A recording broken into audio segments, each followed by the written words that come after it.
Terus selamat malam, selamat datang kepada dua apresiator yang berkunjung ke hutan ini untuk mendampingi Buya. Dalam catatan saya sempat mencatat ada 12 pesan utama. Bukan main. Oke, mangga diungkapkan seluruhnya. Tapi saya tidak akan ungkapkan semua.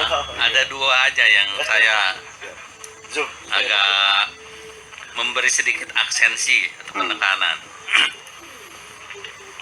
Yang pertama, ketika kita masuk wilayah takdir, adalah kita memasuki wilayah yang kita tidak tahu. Ya. Ini dalam dan berat sekali, Bu ya. Cuma saya ingin dapat penjelasan lebih jauh dari Buya. Kalau bagian wilayah yang kita tahu ada nama lain nggak yang berbalikan dengan takdir itu? Dan dalam hal apa? Dalam teknis-teknis perjalanan kehidupan yang dikisahkan dalam puisi ini, mungkin Buya bisa menjelaskan. Yang kedua, ini simbol keikhlasan, di mana dalam kalimat Irama Cinta Buya itu dikatakan, ketika engkau lupa di mana bibit yang telah ditanam itu, biarlah hujan menunjukkannya. Jadi ini satu keyakinan bahwa kebaikan yang ditanam dimanapun suatu saat akan berkembang menjadi kemaslahatan yang kita tidak mengotak-atik pun barangkali tetap akan memberi manfaat pada orang, dan akan ada orang bercerita tentang itu dan akan dibesarkan orang.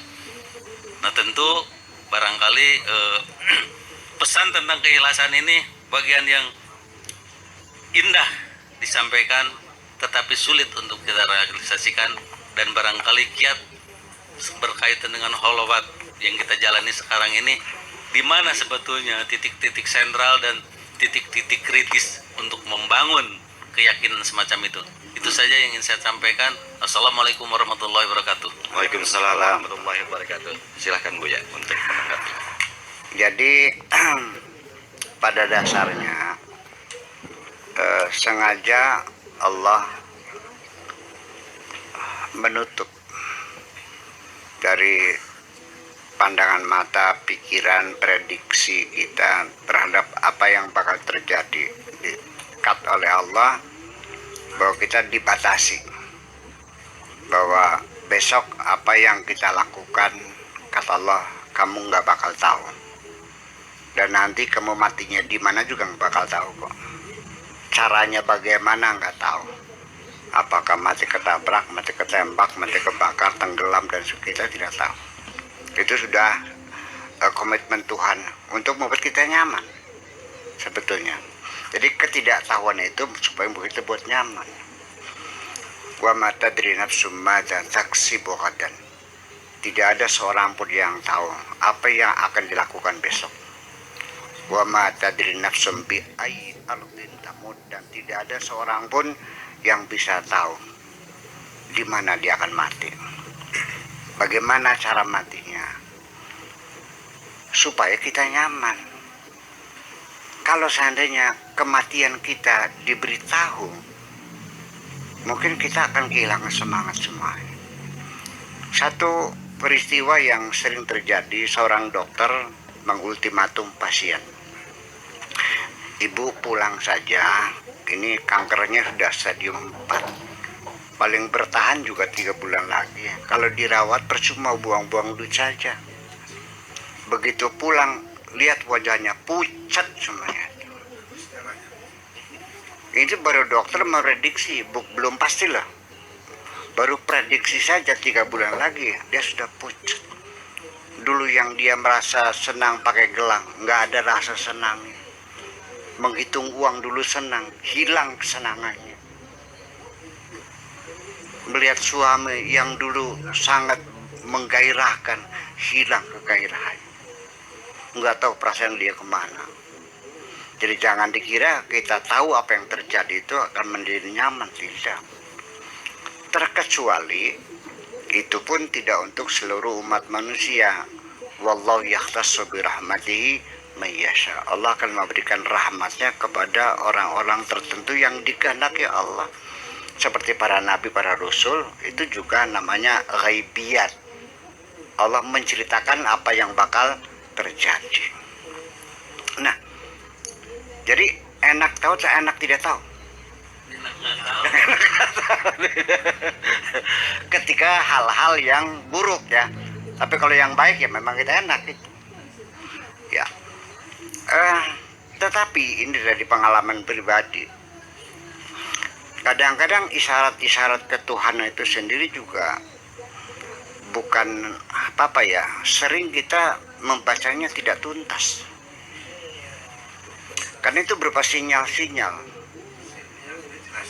Ya bukan tidak jelas, bukan sinyalnya yang tidak jelas, tapi kitanya yang tidak mampu membaca dengan jelas. Nah, saya jadi ingat deh. Tolong saya akan bicara nyimpang dulu ya, mumpung ingat nanti lupa. Tadi itu ya, siapa yang salawatan tadi itu? Andika ya. Fahabli taubatan, waktu balayya.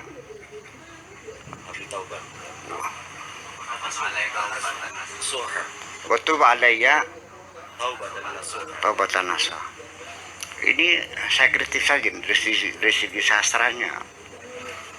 Taubatan nasuha itu persyaratan yang harus dipenuhi bagi orang yang meminta taubat kepada Allah.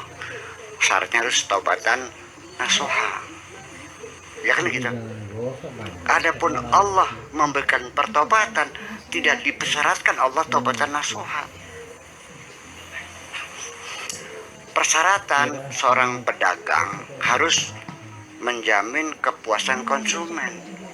Tapi seorang pembeli tidak dipersyaratkan harus menjaga kepuasan konsumen di pembeli. Nih, kita perhatikan ya. Ya ayyuhalladzina amanu tubu ilallah taubatan nasuha. Wahai orang beriman, bertobatlah kepada Allah dengan taubat nasuha. Menjadi persyaratan harusnya taubat nasuha. Ya, asa rabbukum an yukaffira ankum. Semoga Tuhanmu menutupi segala keburukan-keburukanmu.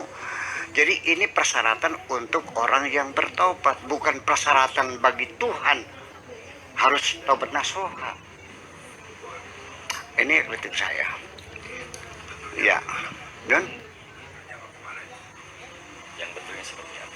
ya kalau Allah jangan menuntut Allah taubat dengan taubat nasuha dong. Waktu bahagia taubatan nasuha.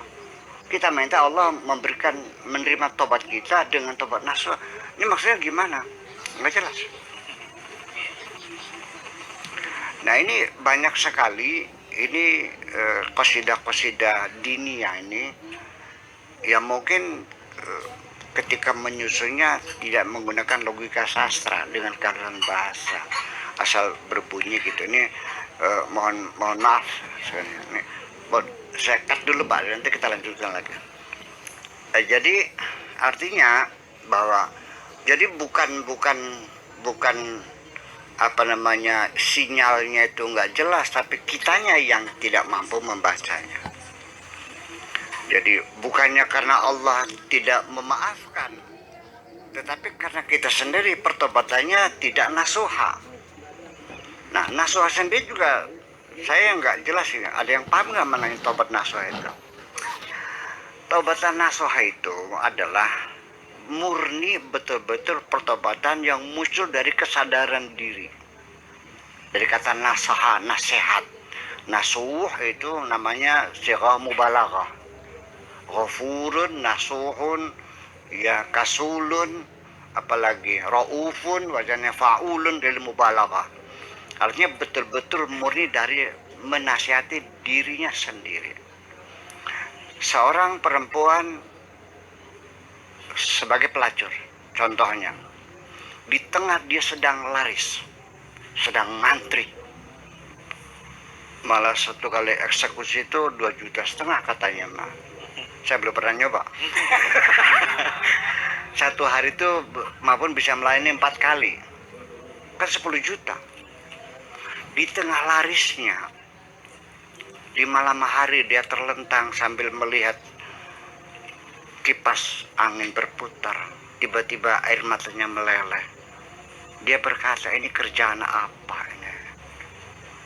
Apa artinya saya banyak duit, bisa beli rumah, beli sawah, kalau saya harus menanggung rasa sakit nantinya? Sebelum aku sakit, aku ingin bertobat. Itu yang namanya nasuha. Tapi kalau setelah kena penyakit HIV AIDS terus dia bertobat, ya itu mah bukan nasuha. Atau karena usia sudah lanjut, sudah umur 65, yang langganan anak-anak SD kok, 2000 bayarnya. Itu kata Bu Risma ceritanya gitu kan. Nah itu mah karena sudah nggak laku-laku, namanya bukan nasuha. Jadi kesadaran semacam itu. Apakah Anda minta Allah dengan kesadaran seperti itu? Ini perlu. Jadi diluruskan. Jadi artinya ampunilah kami dengan kebesaran ampunanmu, bukan dengan kenasihatannya. Itu ini. Banyak sekali syair-syair atau qasidah-qasidah keagamaan yang sebetulnya saya tidak merasakan indah ya, tapi sangat populer. Itu Abu Nawas itu. Gus Dur juga pernah menyanyikannya. Ilahilas tulil firdausi ya ahlaya wala aqwa ala naril jahim. Ini kan orang mau minta apa sih, nggak jelas. Sorga nggak pantas, neraka nggak kuat, jadi lu mau minta apa? Dia tidak menyampaikan keinginannya. Kemudian juga siapa lagi tuh? Fahabli taubatan, fahabli taubatan, berilah aku, wahaba yahabuhab amarnya, berilah aku pertaubatan. Bukan, Abu Nawas ini merasa banyak dosanya, lalu minta Allah memberikan pertobatan. Jujur nggak perasaan kita? Saya jatuh cinta kepada seorang perempuan. Kalau betul aku cinta, aku katakan I love you. Tidak mungkin, Neng, tolong dong berikanlah cintamu kepadaku. Ini nggak masuk. Dalam logika perasaan nggak masuk. Masa minta Allah suruh berikan pertobatan kepada saya? Kamu aja bilang masa ampun dulu, aku salah. Ya mustahil dong. Masa suruh Allah ngasih pertobatan? Waghfir dzunubi. Zunub itu artinya dosanya banyak. Fa innaka ghafirun. Ghafirun itu bukan pasangannya dengan zunub. Kalau zanbun sekali itu ghafirun. Kalau zunub itu ghafurun. Karena mubalaghah. Jadi yang mengampuni dosa-dosa yang banyak itu sifat Allahnya adalah ghafurun, bukan ghafirun. Fa innaka ghafirun adzanbil azim. Kalau adzanbul azim itu bukan ghafurun tapi ghaffar. Jadi pasangan-pasangan ejek itu sendiri nggak pas secara bahasa. Itu kritik saya. Tapi sudah kadung populer ya silakan gitu. Iya, ini artinya secara jujur, ini artinya seorang pujangga ini Abu Nawas itu, apa yang dia katakan sebetulnya dia tidak merasakannya kok. Itu aja persoalannya. Bukan ya stereotip.